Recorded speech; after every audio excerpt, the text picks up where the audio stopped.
Samantala, Idol, baybayin po ng Anda at Bolinao patuloy na sinusuri kasunod ng red tide.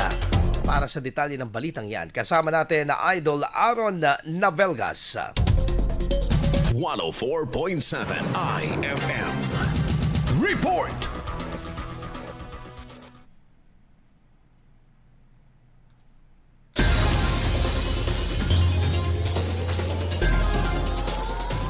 Ipinagpapatuloy ng Bureau of Fisheries and Aquatic Resources Region 1 ang masusing pagsusuri sa mga baybaying dagat ng Bolinao at Anda, Pangasinan, kaugnay ng umiiral na red tide alert sa mga nasabing lugar. Ayon sa ahensya, layunin ng hakbang na ito na matiyak ang kaligtasan ng tubig at mga lamang dagat, lalo na ang mga shellfish tulad ng tahong at talaba, matapos magpositibo sa red tide toxin ang mga sampol na nakolekta nitong Enero at Pebrero. Regular na sinusukat ng ahensya ang kalidad ng tubig, kabilang ang antas ng dissolved oxygen, temperatura, acidity, salinity at presensya ng mga sustansya gaya ng ammonia at nitrate na maaaring magdulot ng pagdami ng mga mapaminsalang alga na sanhi ng red tide. Bukod dito, nangolekta rin ng plankton at shellfish samples mula sa mga apektadong lugar upang matukoy kung may toxin-producing species sa karagatan. Ayon sa tanggapan, mahalaga ang tuloy-tuloy na monitoring upang agad na makapagbigay ng babala sa mga mangingisda at komunidad, maprotektahan ang kalusugan ng publiko at mapangalagaan ang yamang dagat at kabuhayan ng mga baybaying lugar. Kasama mo sa IFM News Dagupan, Idol Aaron Navelgas sa TAC IFM.